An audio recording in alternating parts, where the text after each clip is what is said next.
When the night has come and the land is dark and the moon is the only light we'll see. No, I won't be afraid. Oh, I won't be afraid. Just as long as you stand by me.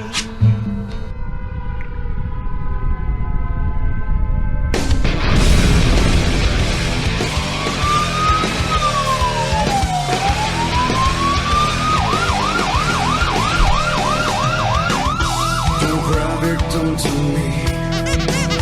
Everything we are and used to be is buried and gone. Now it's my turn to speak. The views expressed on the following broadcasts do not necessarily reflect those of KHLT, Take 12 Radio, or our affiliates. The opinions on this show should not be considered as medical, psychological, or professional advice and are those of the host, co-host, and guest. Take 12 Radio and KHLT Recovery Broadcasting are not affiliated with any particular 12-step fellowship.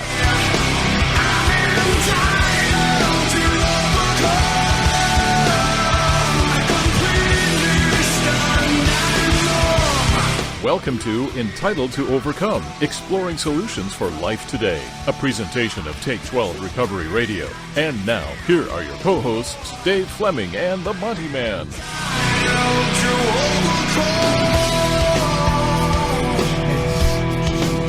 Somebody's birthday.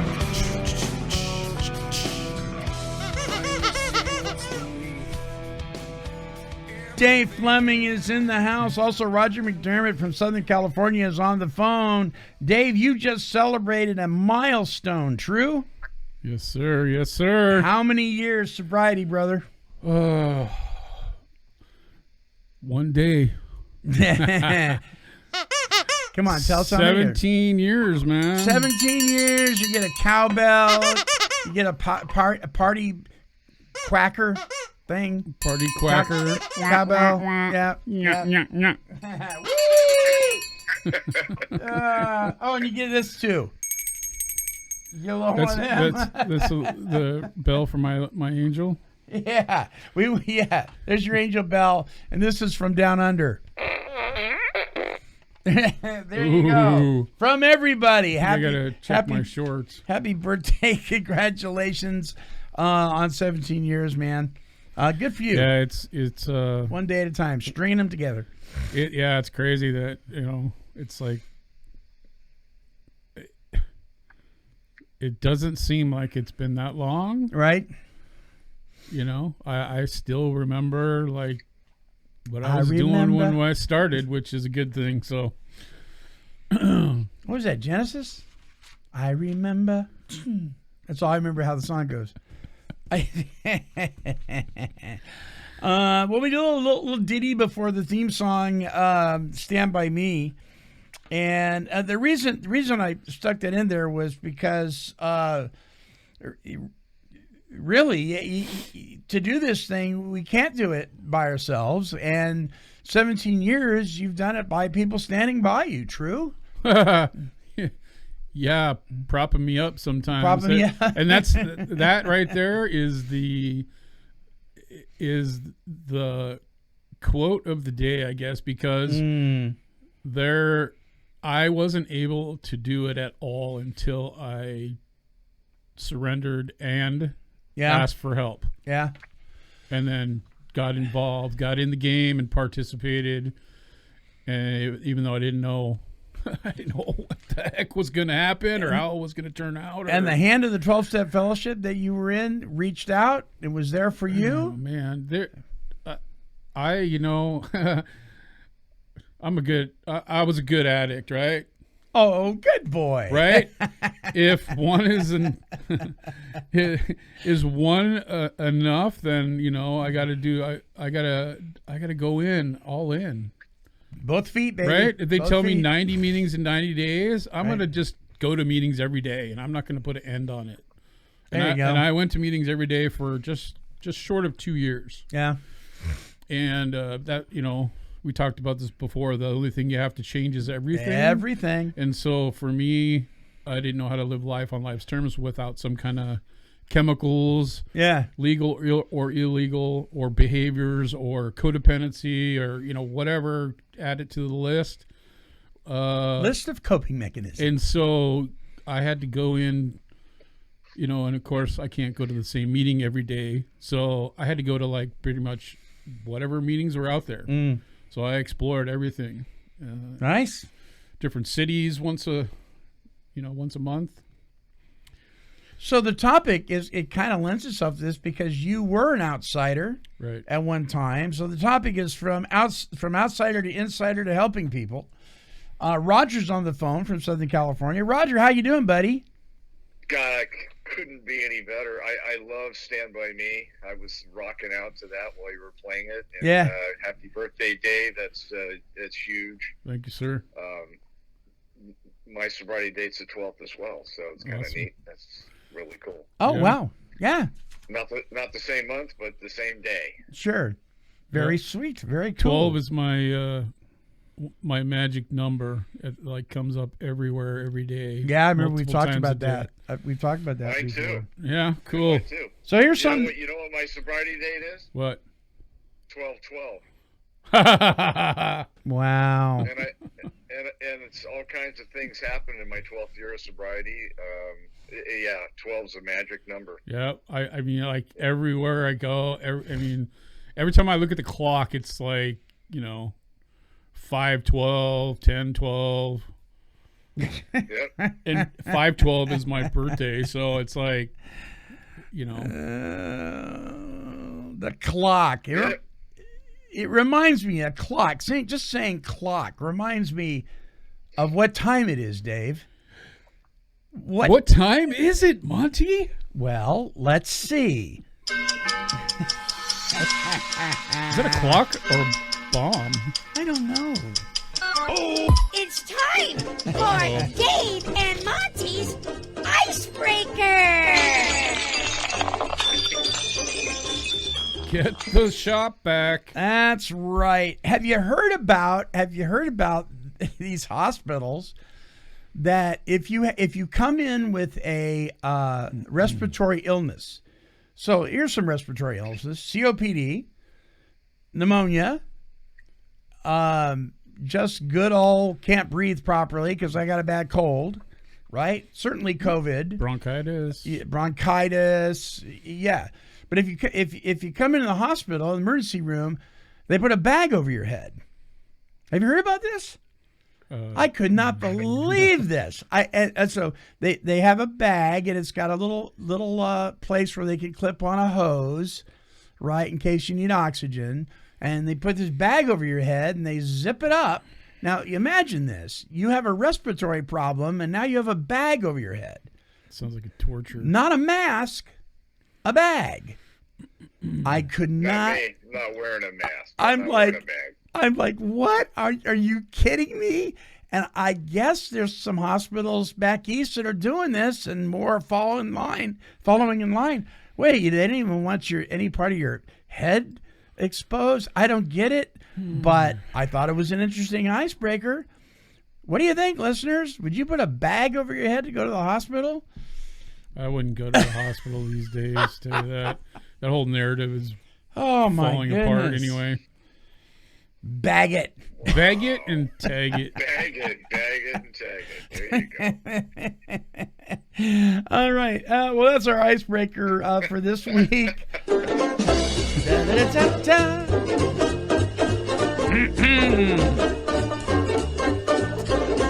However, we got more.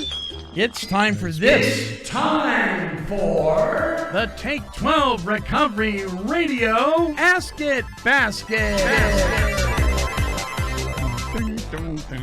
That's right, where our listeners send in their questions about stuff. Stuff and things. Yeah, we have an avid listener. By the way, he's an old high school buddy of mine. Real? Yeah, and is he live in Petaluma? yes, he does. Steve C. And What's up, Steve? And he listens all the time. In fact, he donates to the show. Thank you, Steve, for doing that. This guy, he and I were real close growing up in high school, and been in my home many times, and with my folks and me, and we reconnected through. We won't hold that against him. Yeah, Did you hear that, Steve? Exactly. Yeah. And just a great guy. He loves to help others, and he usually sends in a question or two. So this month it's no different.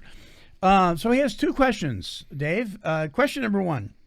It starts out as a statement. After being arrested for drug use, there was a long period of time that I did things just to look good for when I had to meet with court-required drug testing and counseling people, and to save my career in nursing. Throughout my life, telling lies was normal for me. This was part of how I was raised. My mother continues to live with unnecessary lies on a regular basis. About 5.5 months of this, I was exhibiting something changed inside Was that me. 5 months ago? About 5.5 months of this front, he says, I was Okay. exhibiting something changed inside of me. Honesty became important over being not honest. This was his personal story. But his question goes like this: how important is it for a person in recovery to be honest within oneself and with everything and everyone? What can help to achieve being honest after a life of regularly avoiding honesty? And I think he's concerned about his mom, right? So again, how important is it for a person in recovery to be honest within oneself and with everyone, everything and everyone? What can help to achieve being honest after a life of regularly avoiding honesty? Well, it's vitally important, right? It's the first in the house series, honesty, open-minded, and willingness. So it's right up there. But what can a person do to achieve honesty after being dishonest for so many years? Is it an easy answer? Well, as Bob Newhart would say, just do it. Just stop it. stop lying. Just stop lying. Just stop lying. Yeah, well, I think he knows the answer to that question himself already. But what he did for himself, I assume he's finding the value in Being honest. changing his behaviors. Yeah, sure. The problem is with other people is, right? We all know this. We can't change anybody. Nope. All we can do is be an example and love them and pray for them, that they make some changes. I don't think change happens in a person unless, They want to change. first of all, they got to see a need for it. Then secondly, it's unless God, and if they don't see a need for it, they've got to have an intervention of the Almighty in their life for them to even change their viewpoint. Well, that kind of sounds like what happened to him. I'll just share a little piece of my story. So this is probably, I don't know, it ended up being 4 years in. Yeah. 4 years in, and I still had some like resentments I was hanging on to, thinking that I wanted or expected my family member to apologize for the things that they did, right? Yeah. And take responsibility. Well, through the whole process of my own recovery, over the 4 years, I had to come to the conclusion that I actually had to apply that part that says I have to forgive that person, not for them, but for me. And I either have to cut ties with that person, or I have to accept that person for who they are, and then do the best that I can to have a relationship, right? Because they didn't even remember things the same way that I did. Oh, that's a good point. Right? Yeah. They didn't know that they did anything wrong, right? They were just carrying on what they were taught when they were growing up from their parents. And so I had to make that choice, right? Am I going to love that person and work on that relationship, or am I going to just cut ties and just be like, superficial, whatever? And it started out slowly where, it was an email here or there, a phone call here or there, and it slowly built up. Now, I talk to this person, what happens to be my mom, like once a week. Mm-hmm. I try to check in once a week. Has she changed? I think she's changed, but also we've found a little more common ground. I think she appreciates the person that I am and verbalizes it, and I can let some of that stuff go, or I have, right? And so when things come up that we may not agree on, I don't have to sit there and argue about it. I don't have to sit there and say, no, you're wrong, or whatever. I let it go, and I learned that through working through that process with the relationship with my wife. Right? Sometimes you just got to listen, and you got to, you don't always have to fix everything. And, sometimes you just agree to disagree or whatever. I don't have to have that battle anymore. I don't have to tear that person down in order to prove the point. And even if they never change. Even if they never change. Right. I mean, Yeah. Roger, so what is there... Do you think there's anything that a person can do to help a person to avoid being dishonest? Or are we just going to have to work on how we accept them? Ultimately, I have no power to change anybody or anything, so I have to operate in acceptance. But when it comes to me, much like Dave, I was a pathological liar. I would lie about things when there was no reason to lie. Mm-hmm. And so honesty had to become something I really worked on. Right. It says it's an essential ingredient in the program, so I took that to heart. I need to have you speak up just a little bit because you're fading out on me. Oh, can you hear me okay now? Yeah, that's better. Okay. Yeah, so what I was saying was that, I had to learn how to accept people, places, and things, whether I liked it or not. Right. And I had to learn how to tell the truth, whether I liked it or not. And part of my nature was I was a liar. And all the other good things that go along with it. And the whole concept of contrary action and based on principle and the power of prayer, right. All that was essential ingredients for this guy to get clean and sober and stay that way and then become some kind of useful person that God could use to help somebody else. My sponsor used to say, I'm a liar. Honest I am.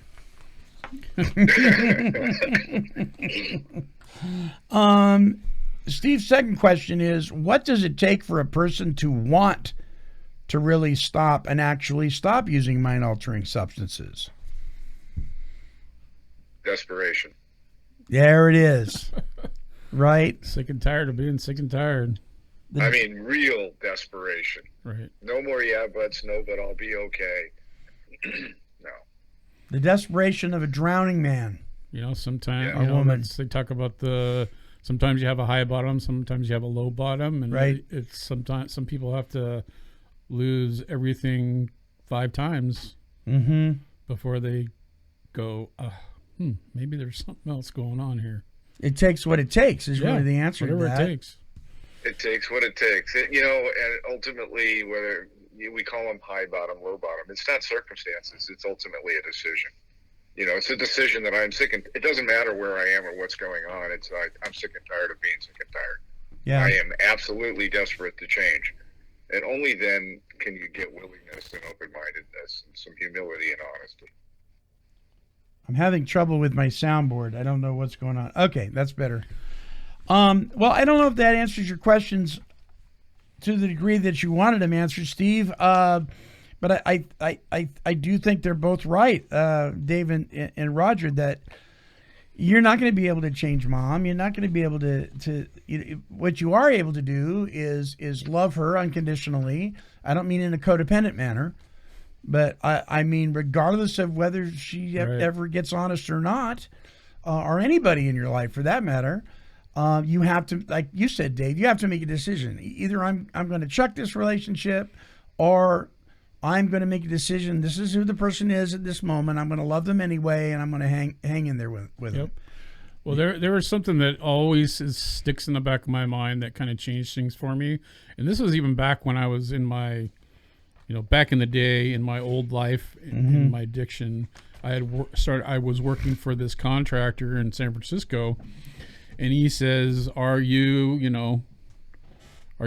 so-and-so son? And I was like,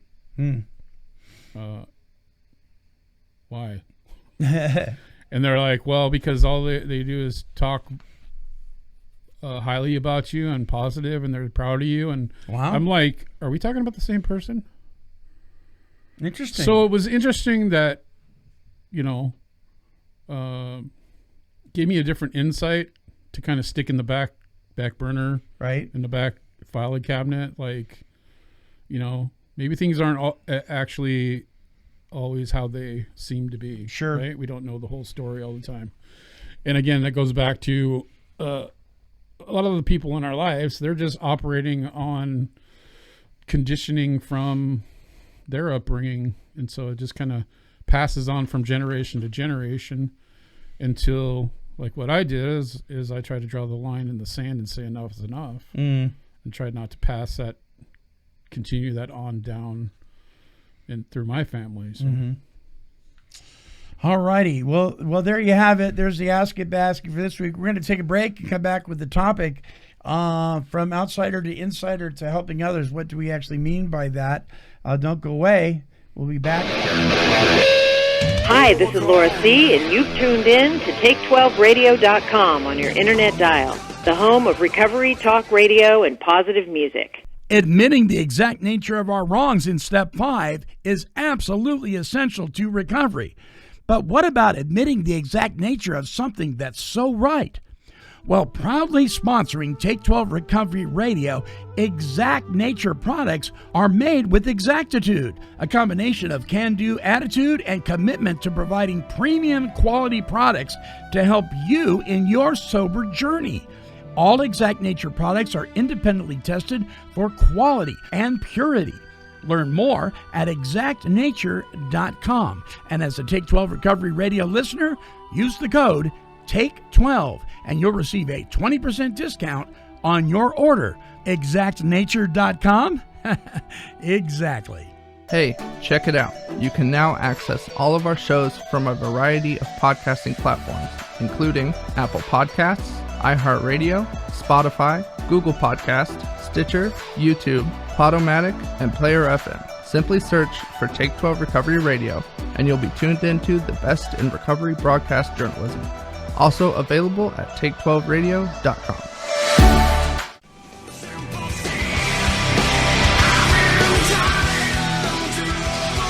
And now, back to more Solutions for Life today with Dave Fleming and the Monty Man.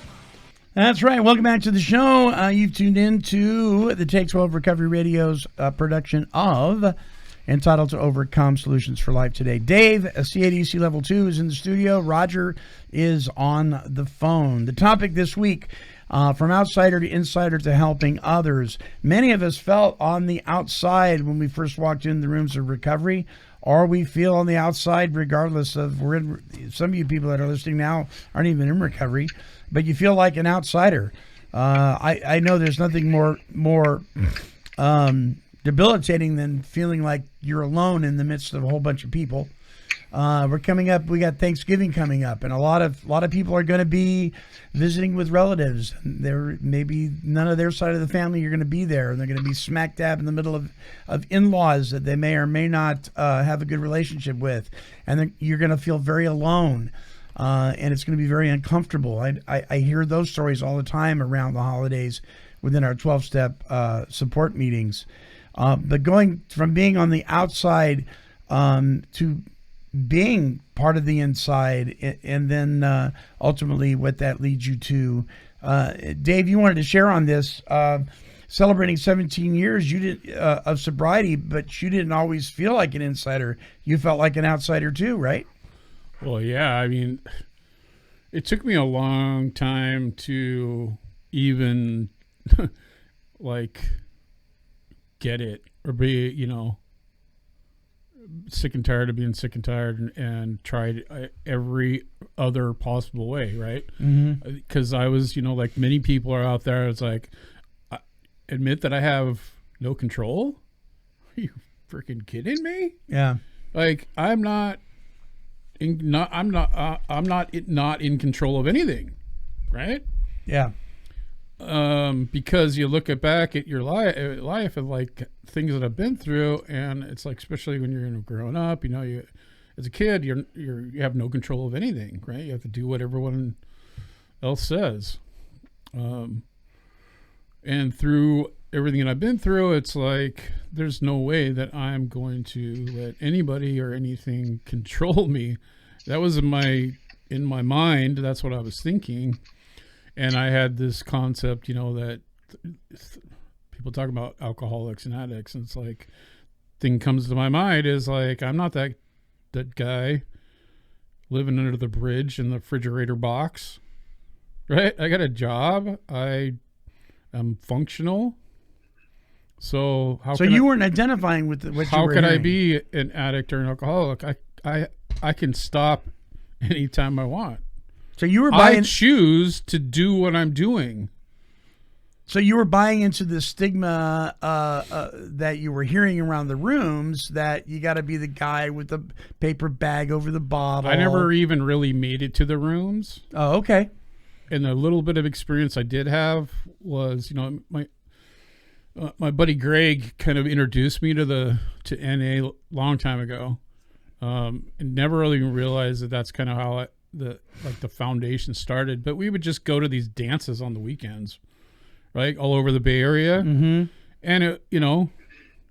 go hang out with people and meet girls. Oh, the NA dances. Yeah. Oh, that's how you got introduced to. Yeah, the people in the That's rooms? how I got introduced to like NA and AA, and I sat through meetings, and I don't even it's one of those things where it went in, right, but I wasn't hearing anything. I was just waiting till, are they done yet, so we can get on with. And so that was kind of the introduction, and I heard some of the information, and so just life experience, yeah. Media and movies and whatever else you want to add in there. It's the addict or the alcoholic is that, the bum on the street corner, that can't hold a job and can't hold his water. And so did you think that those people in those rooms must have had experienced that stuff, so that therefore I can't identify with them? I'm an outsider. Didn't even think about that. So why did you feel like an outsider? After all, after trying to do things my way, right? You talk your friend there, Steve. Yeah. The whole lying, it wasn't necessarily always lying, but exaggerating the truth, you could say.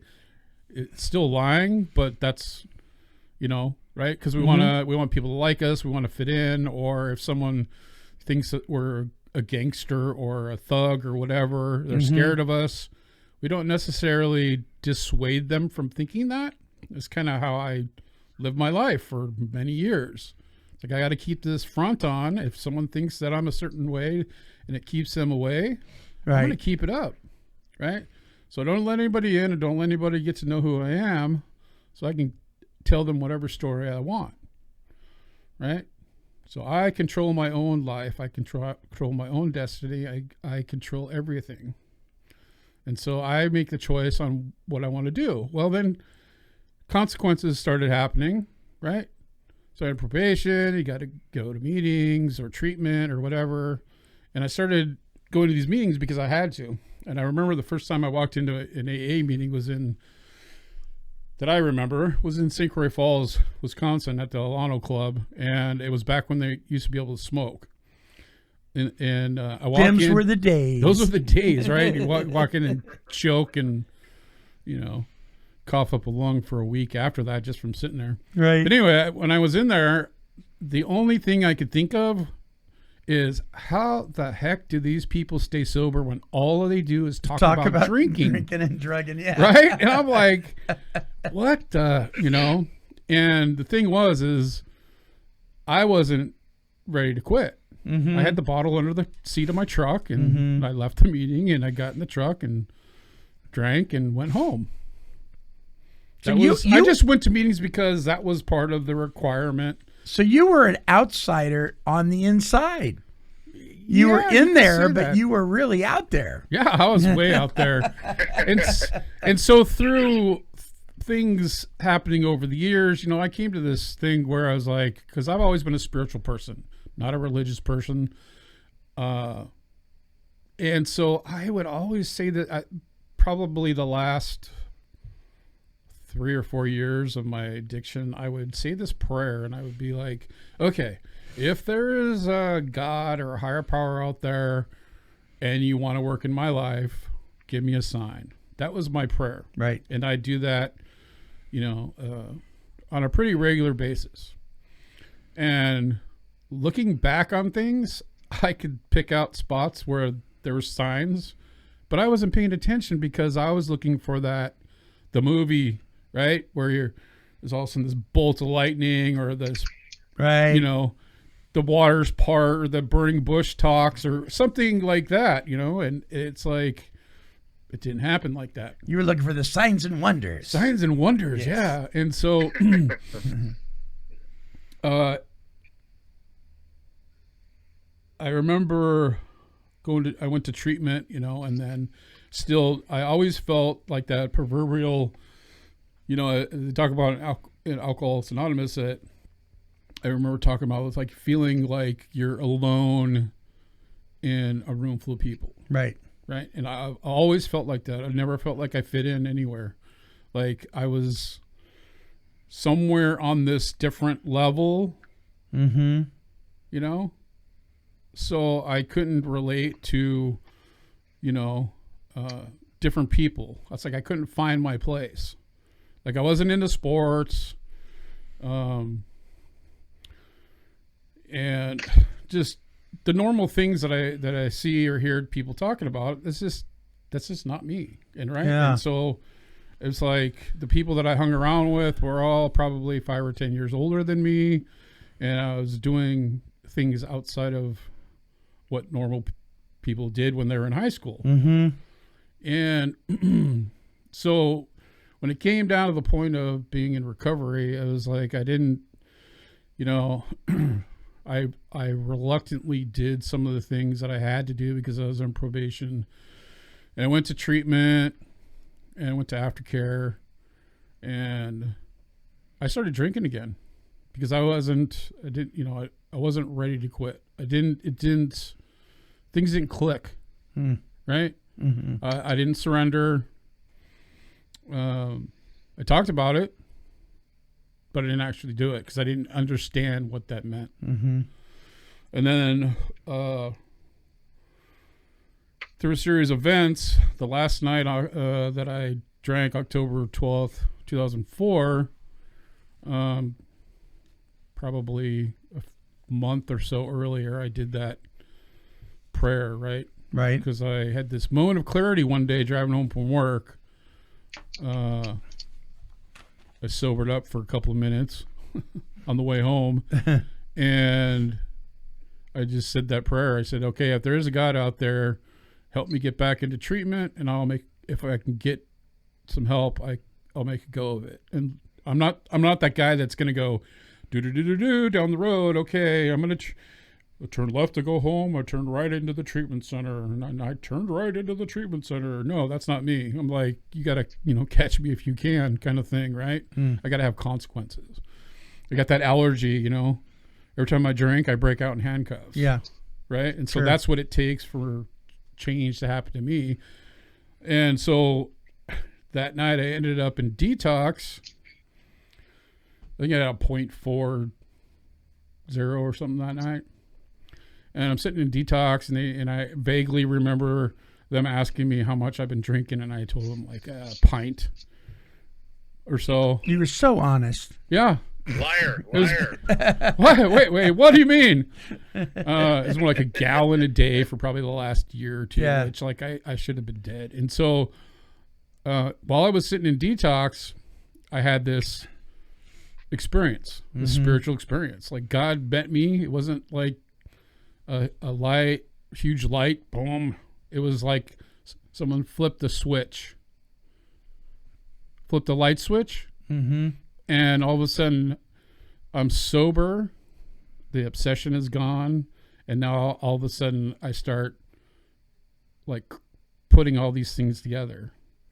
Right? The day. Right? Yeah. 12. My birthday's on 5/12. Then you got the 12 steps, 12 disciples. My bed number in detox was 24. The apartment I lived in was apartment 12. Just, I could, big long list of things that all of a sudden it's like, boom. They were there all the Boom, all boom, the boom, boom, time, boom, but you boom. were looking for the bigger, brighter bang. Well, my right? brain was polluted and diseased. Yeah. And I still struggled with that whole thing when in the beginning, it's like I get back to the jail and I had these like visions and like had this, like I was wide awake and I had this like commentary with basically the devil trying to suck me back in.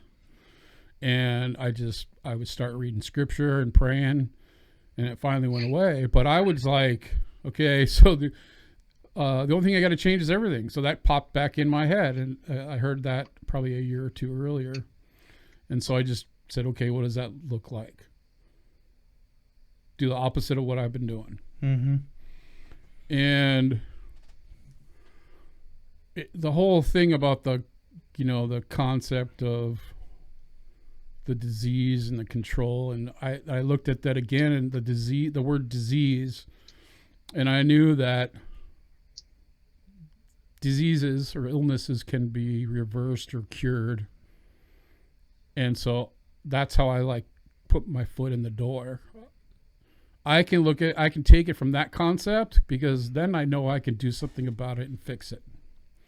And so that's kind of how I began that whole process. Then I had to go and, I isolate because I'm good at it. I don't care. Yeah. Like I can hang out with my dog and my wife or myself and my dog, or Sure. myself, and it's no big deal. My headphones are being weird. Yeah. Okay. So Roger, did you feel very much an outsider when you walked into the rooms, or? So, I went to the rooms because I was court mandated to go to the rooms, and it took 3 different times over the course of 11 years that I finally, participated. And once I realized that I wasn't an outsider, when I started listening to people in the rooms and I started relating to people in the rooms, I started to become part of. But I remember vaguely, I remember vividly the first few months of my sobriety when I'd listened to someone share the things that went off in my mind were, well, that's nothing. I can one up that. Right. Or, oh my gosh, I can't beat that one. Yeah. So my brain was like Dave said, I had a really sick brain. And I had a great sponsor who would drive it into my head all the time. It's a program of action and change. And he'd look at me and say, Roger, if nothing changes, nothing changes. So I had pretty clear-cut instructions with the power of prayer and the steps and God and fellowship. I really hung on to it and became an insider.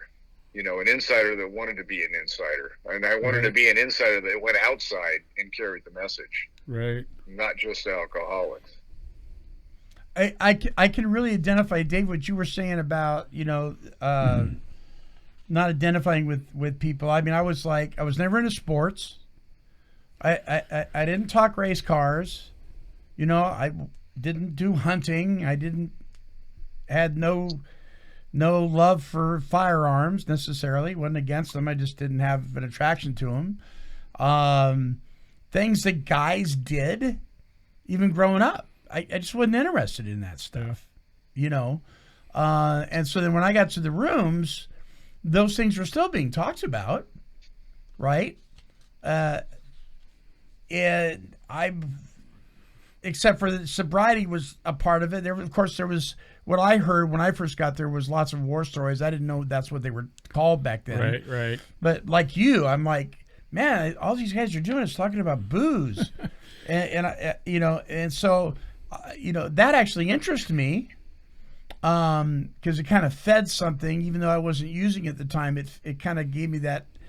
That rush, right? That war stories can give you. Right. But everything else, I couldn't identify with what anybody was talking about. So I would sit in a room and just be quiet, right? And I think for me, I didn't start feeling like an insider until I actually started applying and implementing the steps with a sponsor. Right. There is I know there's probably some people listening out there that are struggle with meetings or social anxiety and things, and what I did in the beginning is I had to stick my toe in the water, and so I would go to meetings, and right as they were starting, I'd walk in the door and sit in the back row. Yeah, same thing at church. Sit in the back row, easy exit, and right? then as soon as they smack the gavel, or I'm out the door. And I did that for probably a year before I started like going out for coffee and that. But in that, I got involved, like Roger's talking about. Like I started chairing meetings. I started taking a meeting into the treatment center that I was at on Saturdays. I found out that there was a need for a meeting on a night there wasn't a meeting, so I started one. And it went very well. And you became an insider right, by doing service work. Right. And that was all that part of, like, the only thing you got to change is everything, is doing the opposite of what I was doing before. Right. And I've learned through that process that that's what I needed to do to change. And when I really felt like I was accepted, I have to say, man, it's like I remember vividly, like my first year when I go into a meeting, go into an NA meeting, and in the area where I was at, we made a big deal out of medallions, right? And so my year, every meeting I went to, which is like every day, I went and got a chip from, right? Because that was like a huge thing for me. Mm-hmm. And the first one that I did that at, I think it was at a meeting, and a person came up, gave me my chip, said a little something, and the next thing I know, there's like another person. There was like 10 people lined up to say how something that I said or something that I did to help them to improve their recovery. Mm-hmm. And it blew me away. Did you have any idea? And I was like, this is like, this is like what I needed.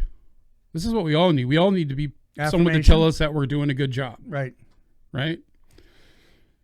The first time I remember I went into this one meeting, and I walked in, and there's this guy, he's like 6'8", big old biker dude, walking the door, and I stick my hand out. He's a greeter, and he's like, bats my hand away, gives me the big bear hug, and I'm like, whoa, what kind of meeting is this? But reality is like that's what I was missing in my life. Yeah. That was one part that I was missing. Yeah. Which is what God knew that I needed that, so to keep going. Mm-hmm. And it just grew from there.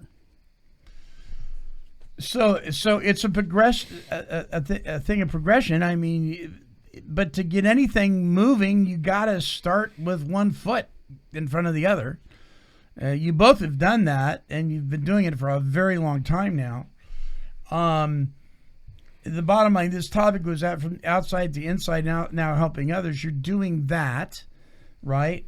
Did you have any idea the magnitude that your life was having on others until those people started telling you. No, and that was a big, meaningful episode. But when it really sunk in, and I told this story before, when I started that meeting on a Thanksgiving, we had a gratitude meeting, and we had this guy come in, and after the meeting, he came up and said, he didn't talk during the meeting, and he said, thanks, I really related to what you guys were saying. And to tell you the truth, I was on my way to go kill myself before I came to this meeting.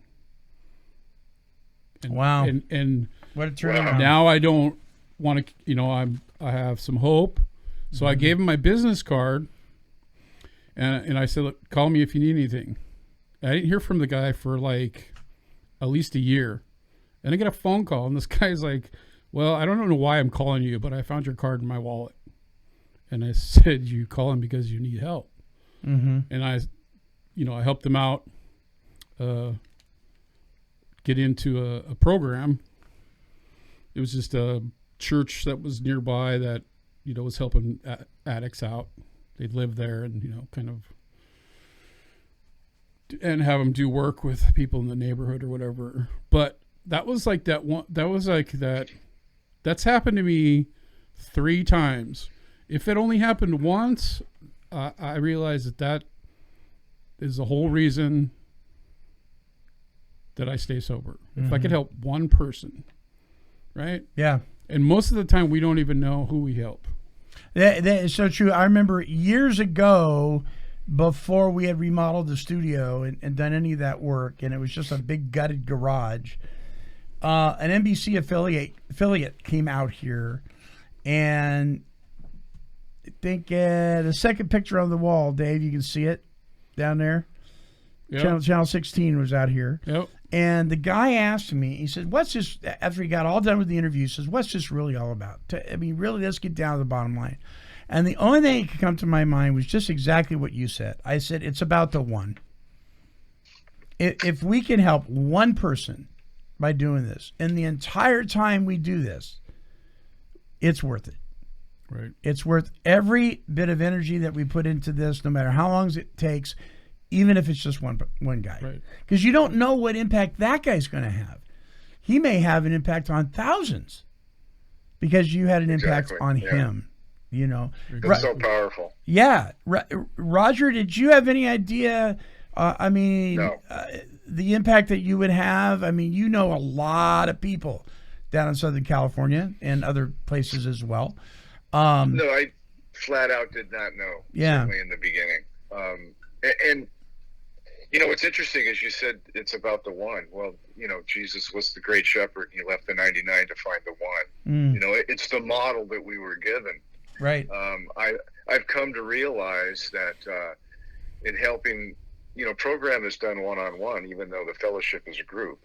And so I've realized that when I'm doing God's will, there's a wholeness inside of me and a feeling that I cannot describe, because I know that I'm doing the Lord's will, not my will, which is the battle that I came into in addiction. I didn't want to do God's will. I wanted to do mine, and I couldn't do that without changing my mind with some mind-altering substance. So it's funny because when people come up to me and share with me after I spoke or whatever it is, it's weird, Dave. It's weird. I'm humbled, and yet I'm so moved that I get emotional. It's an interesting thing. Right. I realize, and I tell them it's not about me, and thank you for saying that. I greatly appreciate it. But this is all about what God wants me to do. And if I'm delivering his message and you received it, I'm so blessed. I'm so grateful. Yeah. Right. Good stuff, guys. We are out of time. Dave, closing thoughts on the topic of from outsider to insider to helping others. Just on that last part about helping others, and we didn't really touch on the other part that we were going to talk about. Step 10 is like doing that end of the day thing. Right. Is reflecting on the positive things that we're doing. I think many of us in the programs it's too easy for us to focus on the negative. So we got to make sure that we focus on the positive. Especially today. Right? Yeah. And it's all about love and forgiveness. Amen. Roger, any closing thoughts? No, I think Dave just said it all. You know, it's all about love and forgiveness. You know, it's like God commanded us to forgive one another. So at the end of the day, of the 10th step, if I'm not able to forgive one another, I've got to remember that the Father in heaven's not going to forgive me. And that I need straightforward talk like that, because that's like, oh, yep, you're right. Thank you. So I need to make amends or do whatever I need to do. Well, here's a God shot. Our closing song is by John McAndrew, and interestingly enough, it's entitled "If You Can't Forgive." And I just love it when God wraps something up, and you guys just did the segue right into the song. That blows my mind when that happens. Well, I think everything that we talked about today kind of flowed together. Yeah. It did. Yeah. I'd love to take credit for it, guys, but it wasn't me. Right. All righty, folks. Listen, if you've got a question for the Ask It Basket, please don't hesitate to email us at take12radio@comcast.net. That's the word take, the number 12, radio@comcast.net, and we'll bring it on. Solutions for Life today with Dave Fleming, entitled To Overcome. And here is John McAndrew to close this out with his song, If You Can't Forgive. Here's John.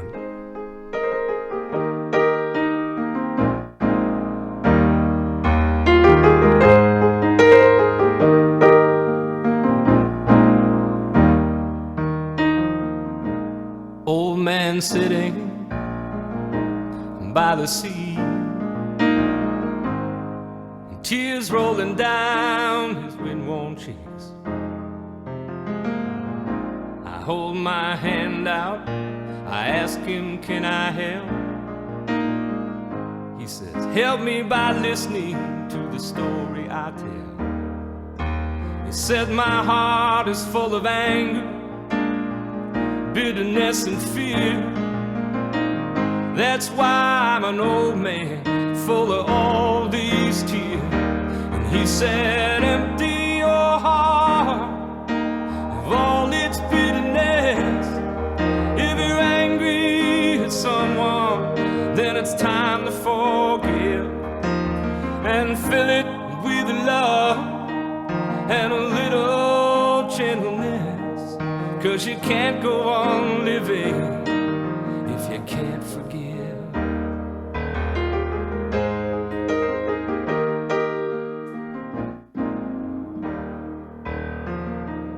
He says, I know you've been hurt, son, and your hurt runs deep, but you don't have to end up an old man like me. Said I sat here full of rage for all these years, 'cause nobody told me what I'm telling you here. You said empty your heart of all its bitterness. If you're angry at something, then it's time to forgive, and fill it with love and a little gentleness, 'cause you can't go on living if you can't forgive. It says you don't go on living if you can't forgive. Then he stood up and put his arm on me. He said, promise me one thing before you leave, that you'll empty your heart of all its bitterness. If you're angry at someone, then it's time to forgive, and fill it with love and a little gentleness, 'cause you can't go on living if you can't forgive. He says you don't go on living You can't go on living, he said, it just isn't living if you can't forgive.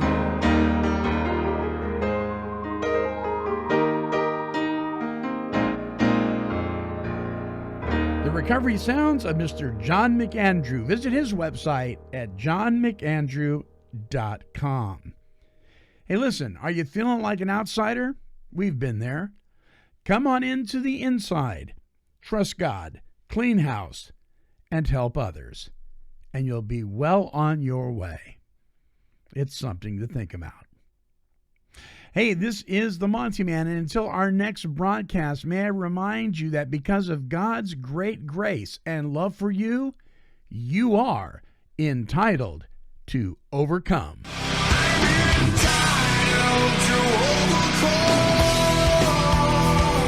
This has been a broadcast of KHLT Recovery Broadcasting.